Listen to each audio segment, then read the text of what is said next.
December. Egbeda Lolo.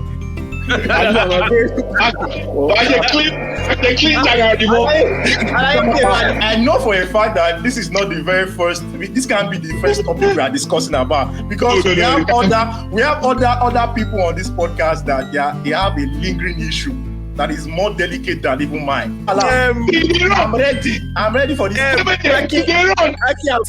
But it's 15 million on Erling Haaland worth it? Yeah, I think it's worth it. But some people would want to go the Mohamed Salah route, like a mini wild card. Wild card, yeah, that makes sense. And if you plan your team very well, what happens is your team will accrue value. So a player you bought for 5 million, if he scores, and more people are buying him. Now there's a demand and supply curve such that once more people buy a player, the value of that player increases. Even it's getting popular to the point whereby they are now like rehabilitation centers for bettors. Was Macedonia. We, Yahoo boys in Nigeria are collecting money from Yankee to come home. We are carrying our own money to convert to dollars to send to somebody in Macedonia. For anybody that has experience with betting, especially small betting, you know that whenever you start chasing losses, my brother, if you are not careful, you will sell your father's house. So like, okay, is it true? I don't think you have oral relationship. Bro, Bonnie, change your ways. No, Polish. I beg. If you never, no, go into our beg. You are single to stupor, and you are telling someone to change your ways. No, be me the test. I no get around now. Me, I get around for relationship. I not just the drum. No, I no like them. Oh, okay. Then they validate your abilities. Yes. But I know just the do relationship. Ne? Okay. Friend, let's just see how it goes. Viewers has been saying it. I tell now. Now Wale get tendency to tendency. What do you mean? Tendency means Wale is him. He's him. Aki, please. HIM. I'm that nigga. What do you not calling for? Wale is literally. When they fly in, Wale, you are not serious. If the rest of us can, if the rest of the crew can understand what I mean, if they pretend. Come on. I don't understand what you mean. I don't spoil my good name, Wale. What is your good name? What name? Wait. Who give you the name? Before we even go to topics for the day, I am surrounded by wrong friends. Polish and Co. Go dey Twitter. Go dey tag me, say, what na Wale bad pass, na be this. Later you go say I single. I go take see babe if you dey tag me to the bad things. Wait, let's understand something. So but if you're very serious, when you're about to be serious, you're ready. We will know. But for now, all these turu you're playing up and down. Where they do like test Windows 11, test 11, turu. Where they we know. Now Inter PS1. You sabi who sabi Robinho. Nah, Inter Milan PS1. Now you they do. Now what they do with that? Oh my God. To our viewers and listeners out there, it's a brand new season of Beyond About Nothing podcast. I think it's our 6th season. We should jubilate. What we are doing that 2020, 2021. It's not easy. 6 seasons. 6 seasons of constantly arguing, talking, bantering, fighting, analyzing. Name it. We have it for you guys. We've had it for you guys, at least majorly through audio and stuff. But at least we're back again. You guys have had a fantastic break, especially Akin. Akin, you've had the break. You didn't show up for the Euros podcast at all. You enjoyed yourself. My life was on the line. Back? Well, it feels good. I mean, it feels good. It feels like the way I see it. I mean, I look at it beyond just the podcast, like just gathering and talking, like you say. But it's more of like, I mean, these are friends I've known for years, so I'm always like happy to be in you guys' midst and just talk and banter. So it's always very refreshing that you can actually have that kind of escape from whatever it is that you're dealing with in life. So yeah, it's really good. And thanks guys. And I'm really happy to be back for this new season. I know it's going to be. Before I even ask the others that whether they're happy to be back or not, Akin, like I saw you guys yesterday. You won 2-0. Are you excited for Arsenal to be back to as well? Like this is the season. Well, it's too early.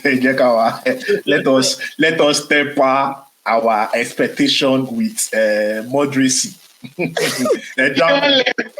No. See, I know for a fact that this is not the very first. This can't be the first topic we are discussing about, because we have other people on this podcast that they have a lingering issue that is more delicate than even mine. So please point them out. I don't understand. Who's more lingering? They're already breathing hard.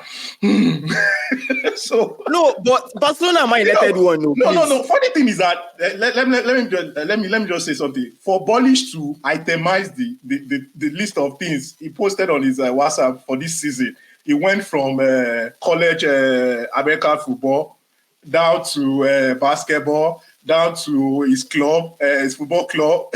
He was like, please, every one of these people that I submit, please don't disappoint me this season. I'm like, Bolish is already looking ahead, thinking of what can actually go wrong this season.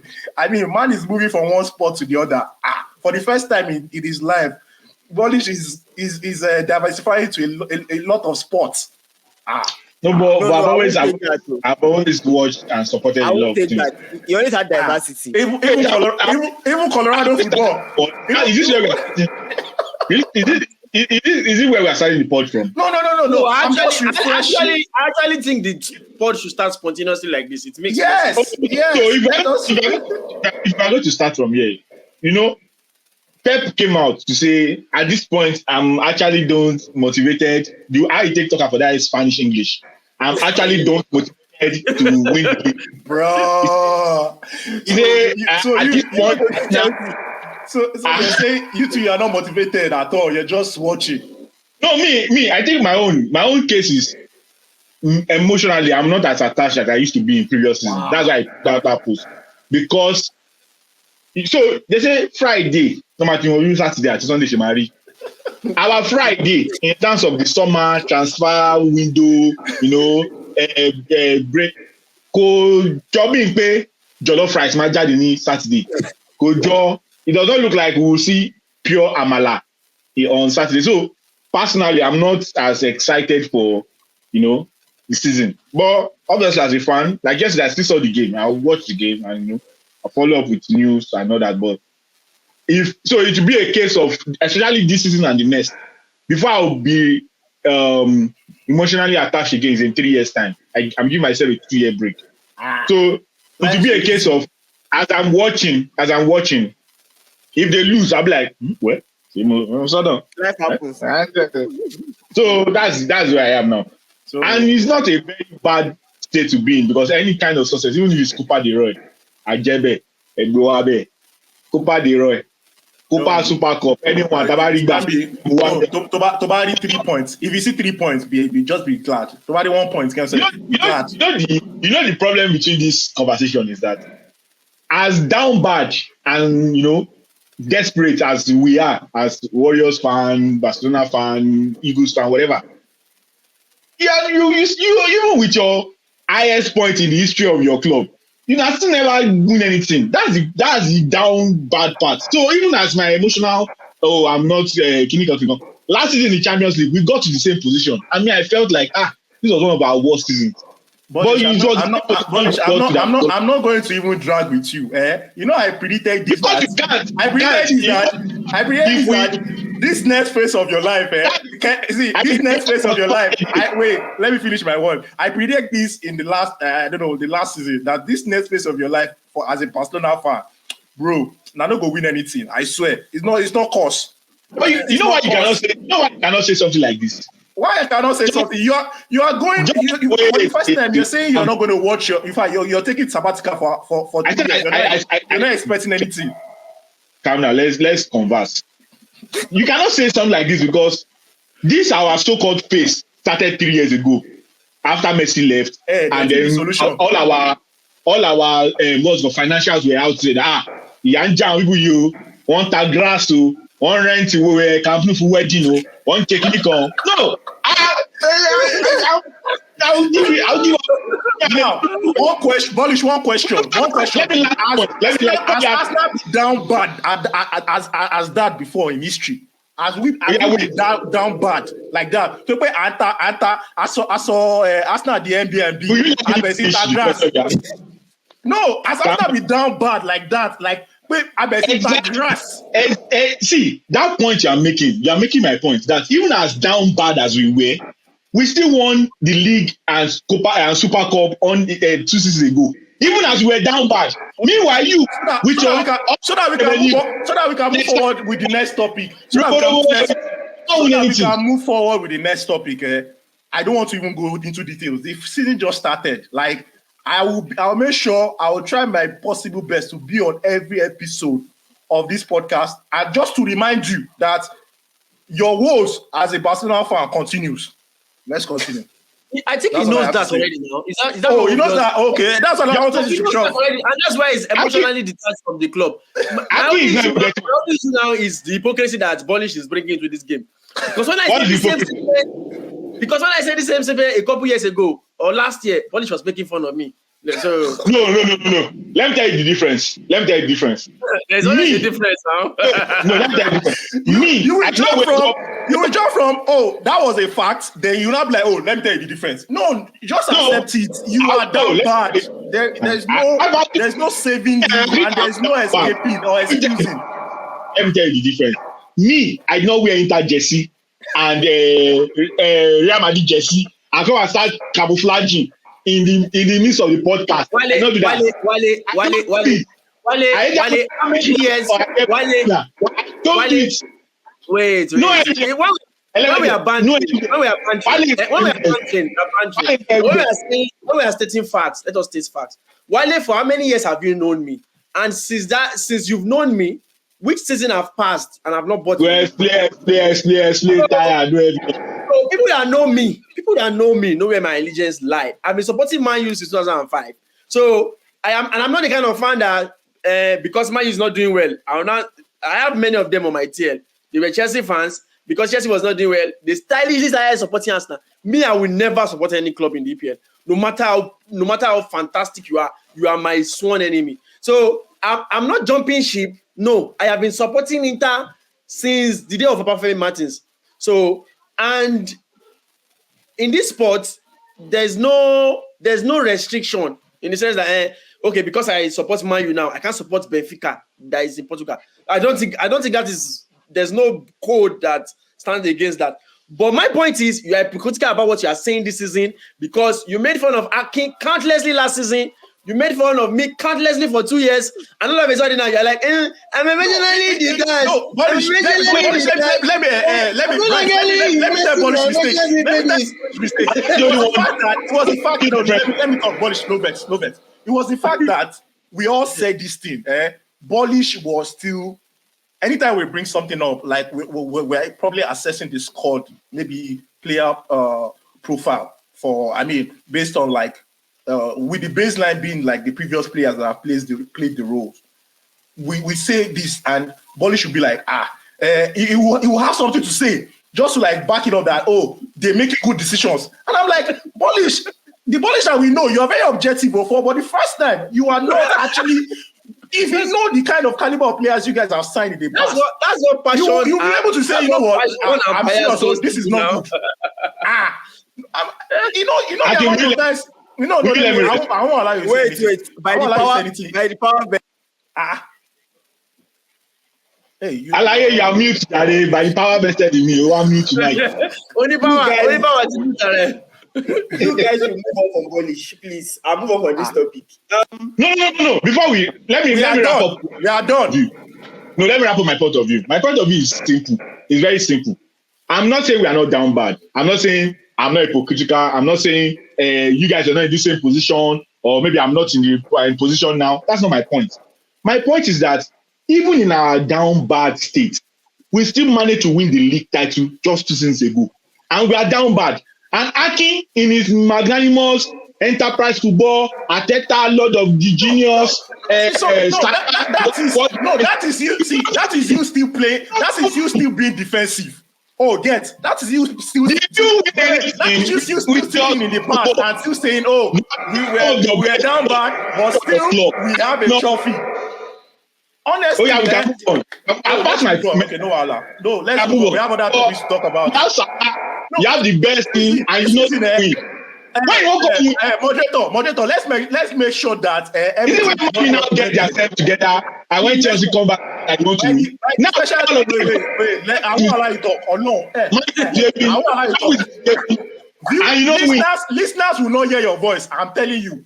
I think I have a better speaker. I have a better microphone. All I'm saying is, moderator, I'll bring it out. For every episode, this season, for every episode, Bolish, by the special grace of God, we will be alive. I will torment you. I swear about Barcelona. I will torment you because you know why I will torment you, because I can say authoritatively, and I don't mind you guys calling this being biased or anything, but I can tell you for a fact that with the things I've seen, with the signings, with the things going around your club, even you yourself know it. And for the fact that you know it and you know it for a fact, I will torment you and I'll remind you that you guys are down bad. You guys are never getting out of that situation. I can tell you for a fact. Allah. Never. Right. I think for 5 years.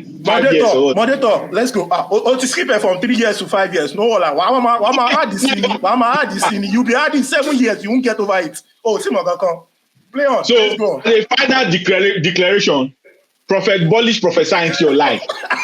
This season, even with our down bad and with your genius, we will see is it that we have the same kind of season or we have a better season than you? Power will exchange us. Let's see who is more powerful. Wale,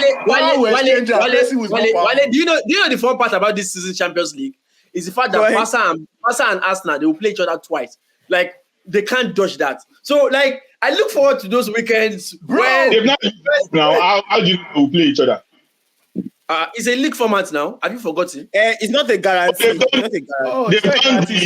possible. Yeah, it's possible. It's likely possible. It's not certain. It's not certain yet. No. Let's go on to the next topic, please. I'm ready for this. Aki and Boris. Both of you have stolen the headline.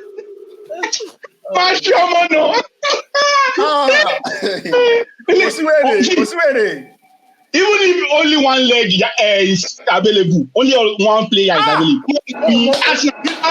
I'm so happy.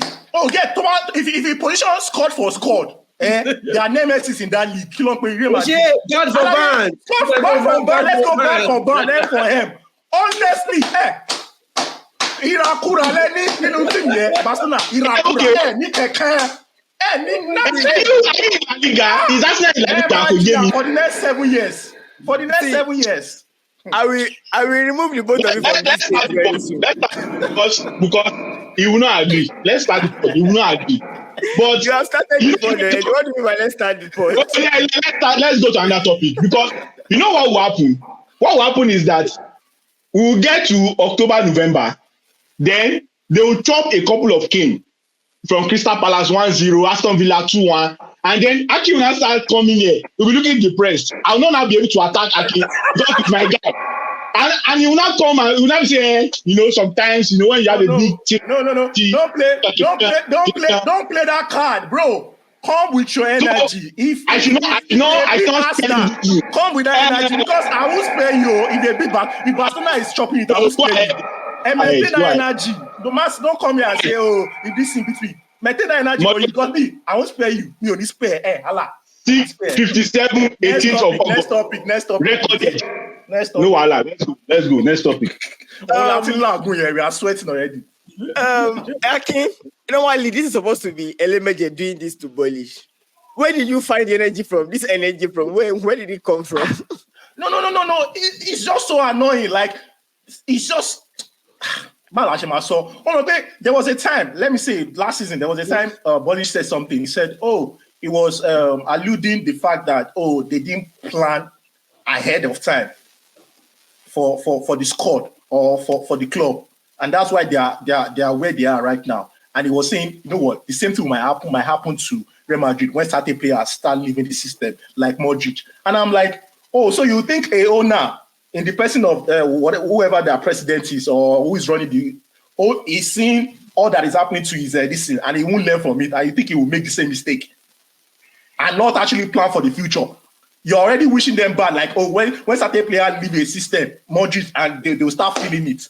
Bro, these guys are visionaries. They're already seeing it. They're already planning for the future. So you guys have not even you've not even assessed your own situation. You've not even addressed what the problem is wrong with. You see, you're worried about the other team. Bro, you guys are not getting out of it. We've not even seen signs that you guys are getting out of it. LMJ is a bit more demure this evening. Please, you should not make me feel old on this point. You all can see from my caption. I'm the silent one. You can just imagine. The silent one.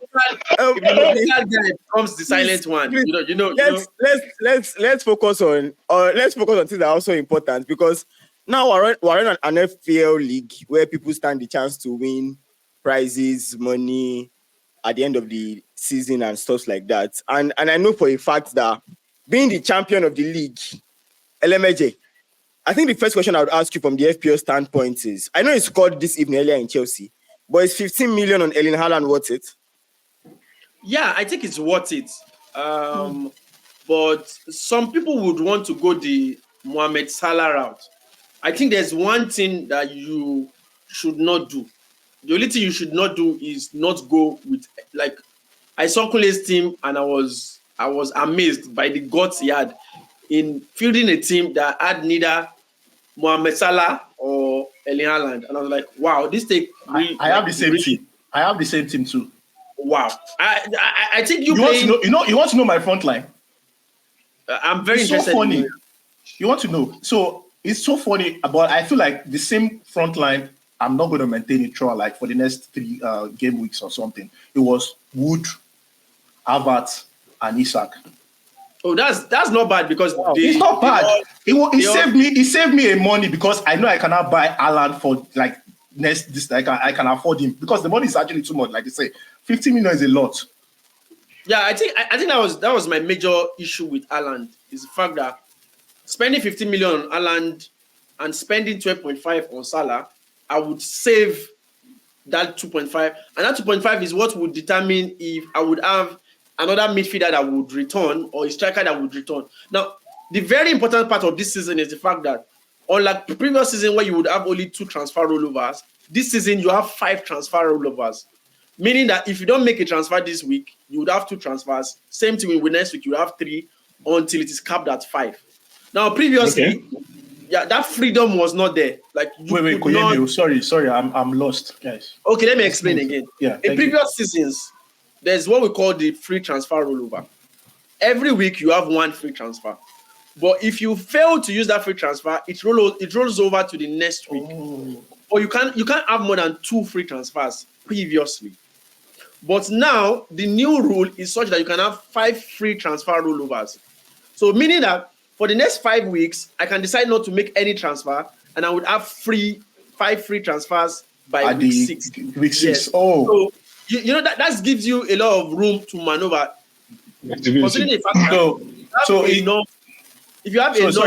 Sorry. For one question, I want to, because me too. This is it. I want to be more invested in it, because previously I don't like. So what does that mean? What it means is that it's synonymous to, for instance, I don't want to. What's that one that you overhaul all of this so that you repick and stuff again? Okay, that's a white card. It's called a white card. So in a way, it sort of gives that. I don't have to use my wild card. Almost it gives you like a mini white card. Wild card, yeah, that makes sense. Yeah.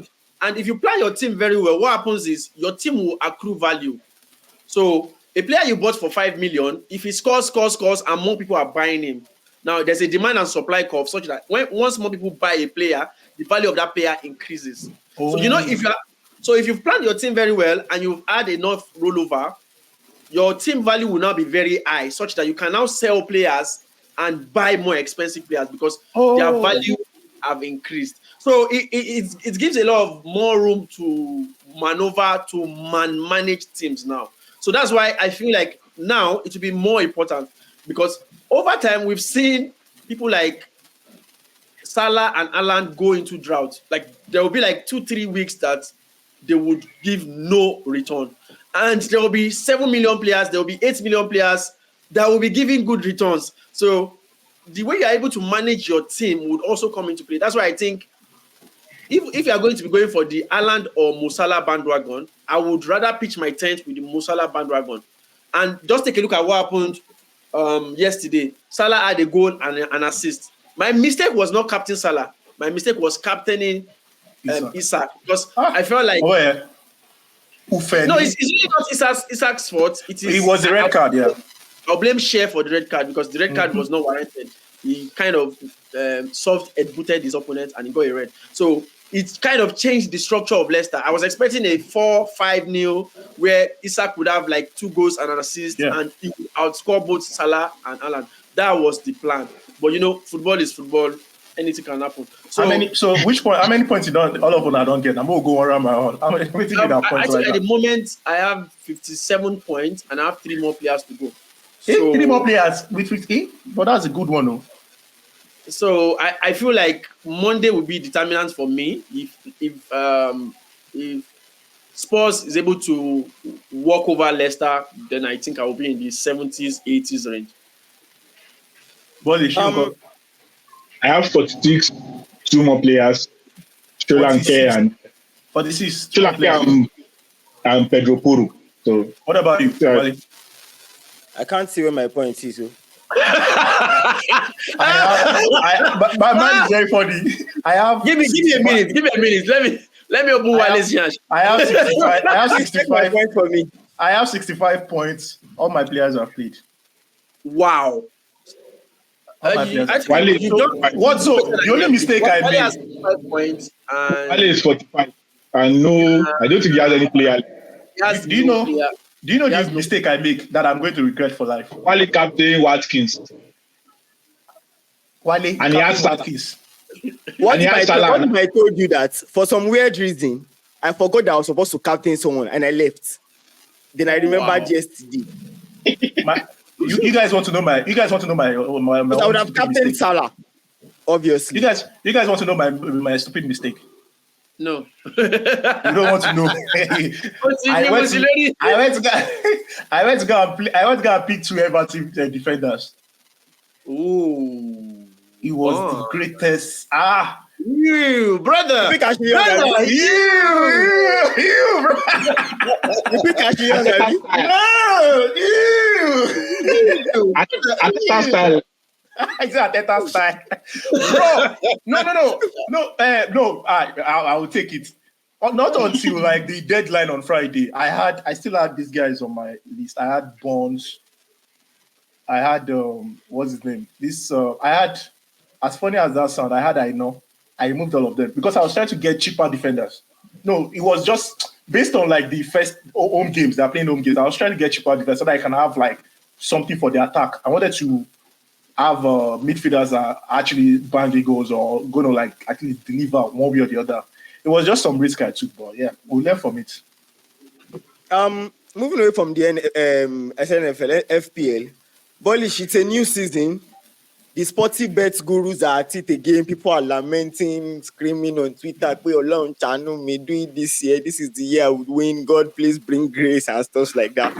And at this point, it seems like the whole betting culture has become a permanent thing in sports now. Obviously, you don't want Drake to bet on you like we saw what happened this morning. But it seems like, okay, it's a cultural thing now, and it is yet to stay. It's not even about morals anymore, it's about people. But I remember a wise man, Elemeje, once said that you cannot become a millionaire by betting, but you can make the odd cash here and there. So from your own personal standpoint, like when you look at it now, is it like, do you think it's something that is yet to stay? Do you think, okay, this is a culture that we have to embrace?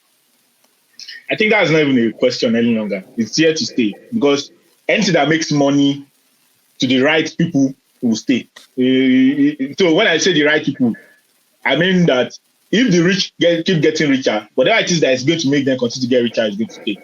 So even if you individuals are not making money and they are losing and they're forfeiting their school fees and all that to play to bet, even if they are losing money, so far the rich people continue to make money from it. It's there to stay. And you need to look at how much money is realized from betting. It's so much that you have situations whereby you now have betting companies sponsoring teams. Before, they were never allowed in the NBA. But now you can bet almost anything you want to bet about the NBA. Can I add something to that? Even it's getting popular to the point whereby they are now like rehabilitation centers for bettors. So that's Loki. Bro, Loki is advertised on TV every day. They should pick up Drake. Exactly. Betting is actually a very addicting sport. You have to mentally and like make sure that you are protecting yourself, limiting your spending, actively looking at it. If you don't actively look at it, you spend your whole salary and you'll be wondering where the money went to. Meanwhile, it was just because you're putting 2 odds on Mbappe to score. Meanwhile, the fool decided that day that you bet on him is not going to score. For personal experience. You have to regulate how much you spend. Give yourself a limit. If I spend 10% of my income at social point, no more betting until the end of the month. If you get to a point where you are not able to regulate like that, it's time to go to a center or talk to someone. So, no, I'm actually being. It's not funny. It's not funny. Actually, it's true. It's actually not funny. But sorry to interrupt. I know presently, I know 2 people I'm very close to that are facing gambling addiction. Now, inherently, it's not like gambling is bad. It's the inability to control yourself. Like, our discipline levels are different. And when somebody that lacks discipline now gets into gambling and it now becomes a part and parcel of their life, it becomes a lifestyle, they are chasing the losses. And for anybody that has experience with betting, especially sport betting, you will know that whenever you start chasing losses, my brother, if you are not careful, you will sell your father's house. So no. Okay. For those that know me, many people will know this story. But there was a particular guy. He was very strong in his fellowship. He was a Sunday school teacher. He was very close to being the Sunday school director of the whole fellowship. Baba took up sports betting. They gave him money for laptop. He did not buy the laptop. He used the money to bet. He lost it. They gave him part of his school fees. He used the money to bet. He lost it. Is that to return that? Is that to send him another money for that school fees again? He started working in his workplace. He started borrowing money. Before his salary comes, he's owing Gatesman self. So you're talking of somebody that is a graduate, somebody that is a full-time employee. You are owing a contract staff in a bank. This issue is beyond whatever nonsense people will see on social media. It is sweet to say it brings me to one question now, because obviously we see there's some guys on, I don't want to mention names or handles, and there's some guys on Twitter that are known for being successful when it comes to betting. There are people that like to put all those things, blah, blah, blah, like all those formats that they give themselves. I don't know what's going on. But when you look at it from that standpoint, is it a case of you need luck to win, or you need planning and strategy to win? I would not say you need luck to win. I would say you need sports betting. I know it sounds cynical, but sports betting is just like every other industry. It's just like Forex. Now, some of the Forex people will come and say it's not the same. I am full-time into crypto. It is almost like crypto too. It is a craft. You need to master the craft. You need to learn the craft. You need to give yourself to the craft. I can tell you without an iota of doubt, I'll mention some names. People like Spiritual have lost money in the past. They've lost huge amounts of money in the past. And even to tomorrow, they still lose money. But their net aggregate earning is now more than their losses. That is why it is now a profitable business for them. But there are many facets of this industry. There are people that edit bets. Yes. There are people that sell fake sure odds. There are people that sell fake fixed matches. Those are the dirty part of the industry that. No, Polish, Kilomeso.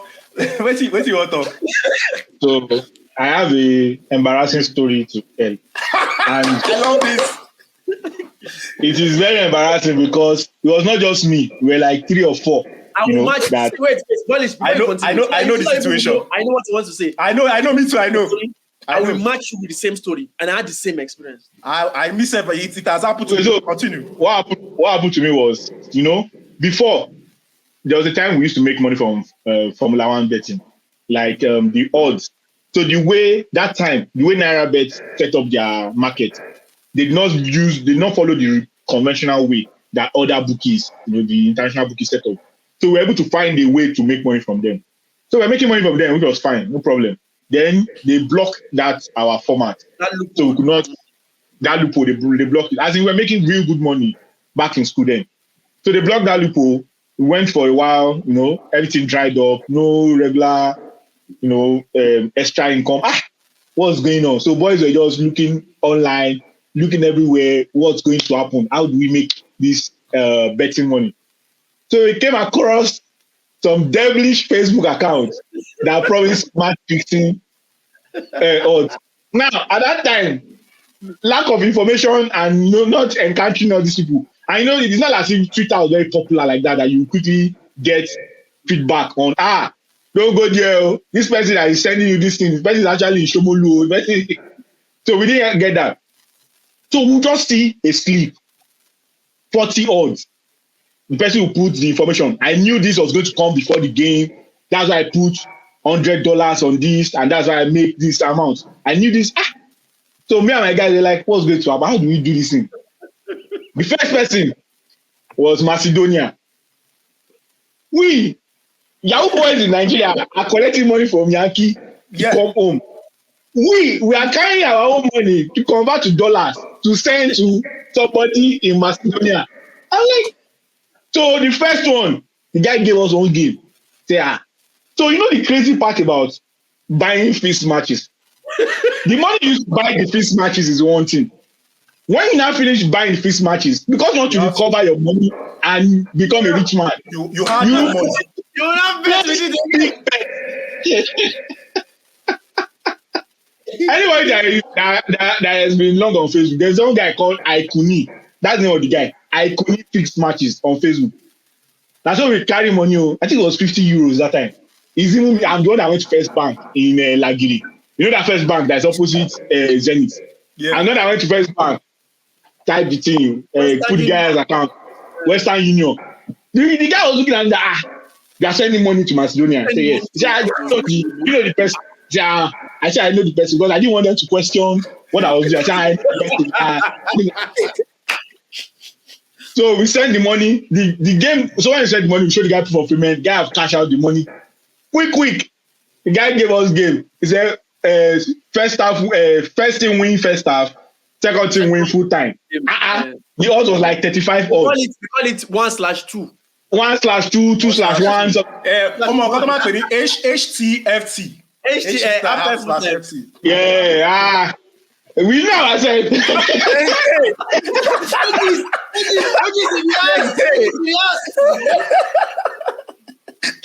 So I now put under 35K to bet that game. He go. Then the crazy part, we did not stop there. We're not like maybe that guy is not the correct guy. We have to look for the source. That guy is not the source. He bought the game. That guy is not the source. That guy is not the so we have to look for the source. So it's actually we send money like 2 times, 100 euros, 120 euros, like twice to get fixed matches. After the second one, where we say he give us 1-2 for first half, the 2 don't already score like 2-0. We don't already know. We just weak. So two things. Should I just say 2 things? The first one is that those guys will not take you to all those Italian Serie C. That's where they will go and pick the match. That's where they fix the match. Brazil. Yeah. All those. Brazil. He said they will say, oh, that's where they fix those matches that like they go there, like intentionally. Those guys can collect red cards in any match. Every red card is sure. That was what they were selling to me then. So the only thing is that if I tell you for a fact that these guys they are proper Yahoo boy. That's what thing me I now found out that they are proper Yahoo boy. That these guys that we are actually having a conversation with, that they'll be chatting with us in European kind of a conversation. As if it was VPN, bro. Actually, some of them are Nigerians that are positioned themselves. And some of them are actually in Turkey. There's a syndicate that is in Turkey. So some of them, what they do is the syndicate, there's some fixed matches, maybe in a weekend of football, maybe in the whole of Europe, maybe the official, maybe fixed match will be like maybe 3. Now, one thing I learned later is that they cannot fix match and give you fixed matches for 100 euros. Never. To fix a match is 100,000, 200,000, 300,000 euros that they used to pay all the people involved. So why would they come and give you for free? That's number one. What will your 50 euros do? And number two, if they fix a match, they don't want to increase the number of people betting on the particular match that they fix. So what they will do is, even if you eventually find anybody that is even fixing, what they will give is the wrong one, because they want to increase traction of very betting on that game. So that even when you bet, you can never get the fee. You can never get the fee. So see, we've experienced things, but the whole cocoa of the story is that you need to control your. You need to first of all bet from a place of information. I see some people who just bet on what you know. You don't have to bet everything, because everybody is betting draw today. You carry your salary. Draw loan Jensen. You put everything in draw. Today everybody is betting tennis. You have never seen a game of tennis in your life. This person won 40 million. You carry all your money. You see the next selection, you lack them for betting tennis. You go suffer. So bet on a place of information. Like, at least find out bet on something you're interested in. Like, you even have an idea. For example, if someone should call you now and say, my number one bet for this weekend is Bukayo Saka to collect yellow card. You'll be looking at it now. Why will Bukayo Saka collect yellow card? In a season, maybe he has 3, 4, or 5 cards total, and he's not a defender. So, but because if you don't know, if you have never seen a game of Arsenal before, someone can tell you something like that, and you say, okay, and put your salary. So, place of information, and then have a budget. I won't say don't bet, because some of us, So me, I don't put a lot of money in betting. I don't think I've ever been against people that actually bet. Because that thing sustained me. That thing sustained me Wait. I can wait. Let's not even go beat around the bush. Me, I bet. Okay, you get. So I can't say I'm against people that bet, because me myself I bet. Now the question is, me, I don't put a lot of money in betting, because I'm not trying to win daily bread. I have a job I do, so I'm not trying to win daily bread from betting. I'm trying to win the kind of money that they will invite you to come to the 365, come and take picture. Oh my God. Come to London. No. London. You know the funny thing. Let me finish. I always play with $1, 5 pence. I don't go extreme. So 1 pence, $5. That's what I play with. So I know that 90% of the time my bet will not come. So most times when I even play it, I ask Kaki now, ask Wale, when I show him some sleep sometimes, Wale says, can you play? Yes. I want to eat, so that they will call me and I become to Spain. Come and sit down with bet win. You know the funny thing, and I think that's how every other person should actually approach betting, because the way Polish summarizes it comes from a place of fun. Like, you can just have fun and just not go overboard. Like, basically, if you approach it that way, like, you want to, like. The issue is not everybody has that kind of discipline. Like, there's always a fine line between having fun and getting addicted. Yep. So not everybody has that discipline that he has. So it is always advisable not to even get involved at all until you understand. You can't tell people not to get involved, bro. If someone asks me about betting, my first advice is don't enter. Don't start at all. That's the don't start. That's the best, like, that's the best advice. Like, don't start it. Like, find yourself first. Sure, you get. Don't start it. They are over in what I do. They are over like 6% of it. There are some I'm not good at. There's what they call meme coins, shit coins. I don't understand that thing. I don't do it because every time I do it, I lose my hard-earned money. So why should I keep doing it? Why not just face the part I understand well? The parts that I know that have been profitable for the past 4 years. Why should I now be doing what I don't understand? Sure, you get. So the best advice is for me, because I will not lie to you. The guy I told you the story, the guy I illustrated, he started betting through me. And till tomorrow, I cannot even say it in his parents' front that Emi mo come on, you need 2x you. Are you here to work for that? So like the first advice is don't start it at all, because more often than not, you wouldn't be able to stop it. You wouldn't be able to control it, and it would ruin you. It ruins people. Like, let's be sincere, it ruins a lot of people. I think that about settles it in the sense that you can bet like Drake is his spare cash. All the money that Drake bets with is not money that's going to affect him. Like Bullish mentioned. Do you know the thing about the Drake? Like, we need to also tell people, these guys are ambassador for these betting people. So it's not every time they are betting their own money. That's what a lot of people don't understand. They share their sleep. It's because they are number one ambassador for these guys. Jesus is Lord. What are we doing here? Kule, please go back to wherever you're coming from, please. Hey, Yomi! Arsenal win the league unbeaten. You're wishing us bad already at the start. See your team better. Actually, you have faith. Me, I always miss school. I don't know about any. You have a history of things not going their way. Why would I trust you? What faith is that? Oh my God! This is wrong. Moderator, next topic, please. This is bad now. Like this is bad. I feel so bad for us, man. Kule has walked in at obviously the wrong time, or should I say the right time? Before we call it a cap on this particular sorry, I didn't even finish. So what basically I'm just saying that Drakes and the likes of people that they're not actually betting their money really. It's just their ambassador for this betting sites. And they always have they call it reserve for them to okay, we'll just put up something now. It's not their money most times. All right. Akin, before we call it a cap, the UFC, sorry, is the right early hours of this morning fighting against Drake du Plessis of South Africa. Is for the UFC middleweight championship title. Obviously, Israel was the challenger, and you watch the first 3 rounds of the fight. The first round, both of them were feeling each other out to see, okay, who are you? Who am I?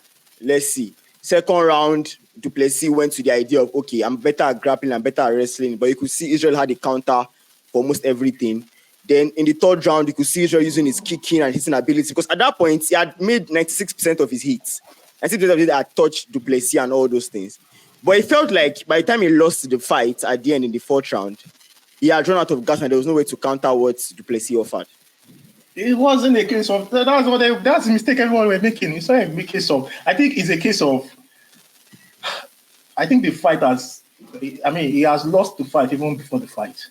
It was all over. I'll tell you three things. Now, if you followed the UFC, sort of so a fighter gets to a point in their career whereby they are no longer motivated. When he first came into the UFC, he was like the hunter. Then over the course of time, he became the hunted. You understand? And the reason being that their motivation when they started fighting in the UFC is no longer there anymore. The motivation for Izzy was to be the face, or was to get to this point in time whereby he's actually noticeable, or maybe be recognized as one of the most skillful fighters in the UFC. Then he gets the big contracts. He has investments. He has this thing. Then he's like, okay, there's no cause for stressing myself anymore. He's achieved a whole lot. He has a lot of investment. So the motivation is not there anymore. That's the way I saw it from even before the DDP fight. it goes back to the Pereira and the likes and stuff. You have to have something that you are fighting for now, but that motivation is no longer there. And the second thing I wanted to mention was the press conference before the fight, when he forced the guy to actually cry. Easy started crying and stuff like that. I'm like, anybody that is betting on this guy, don't remove your money. I've never seen an Easy cry before in my life. And the guy even made fun of him, like when he was attending to media outlets. I said, wow, I think there's something wrong with me, DDP. He said, I've made two fighters cry. Strickland and then Easy. That enough is a hedge. He got into his edge. You understand? And my last point is this. You have the second highest paid fighter in the UFC, if I'm correct. The first one being Conor McGregor. And they both have the same management team. If this guy opened the checkbook for you, bro, they are not paying him to actually fight anymore. They are paying them for their spectacles. They are paying them because of the kind of PR they bring to the UFC.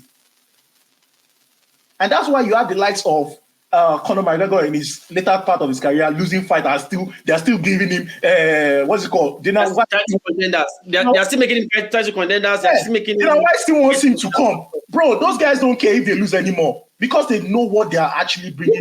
Look at John Jones and Stipe fight. Look at John Jones and Stipe. Ideally, that fight should not be a fight that anybody wants to watch. No, you understand what I'm saying? So it's a case of these guys. They've gotten to a point in their career where, you know what, they understand that they are the face of the organization. So it's not about like if I win or if I lose anymore. It's a case of, the build up to a fight. Like, can I actually gather pay-per-views? How can I actually make it more spectacular? How can I create spectacle such that everybody wants to watch? So honestly, I think Easy is just like, for the first time, the guy didn't even ask for a rematch anymore. He said, I'm done. I don't think I want to rematch him anymore. How will you say that? So a motivated Easy will be like, you know what? The rematch has to happen as soon as possible, day now. But this time it was like, you know what? Nah, I'll just let it go. I'll let it slide. The money, the money they've made is enough for them. They've created a life for themselves outside the sport. So there's no longer a motivation anymore. So that is what is happening. So you can analyze the fight from now to tomorrow. Bro, there is nothing you will pick from that game. It's not a case of he was gassed. No, he wasn't the only one that was gassed in that game. That's number one. Number two, DDP's style of fight is unorthodox. You don't really know what is coming from you for you. You might think it's his power, but when you are actually defending against the power, it comes with the grappling. So you can't really plan for it. Every fighter that has actually fought him, they don't even have answers for him. He probably needs to fight more fighters, then people will now figure him out as he fights more. That's just what's going to happen. And that was just what happened. And I think that's my take. Our time is fast spent. I can't go through the room and ask everybody's opinion on this. To our listeners out there and our viewers, the Unabanotti podcast is back.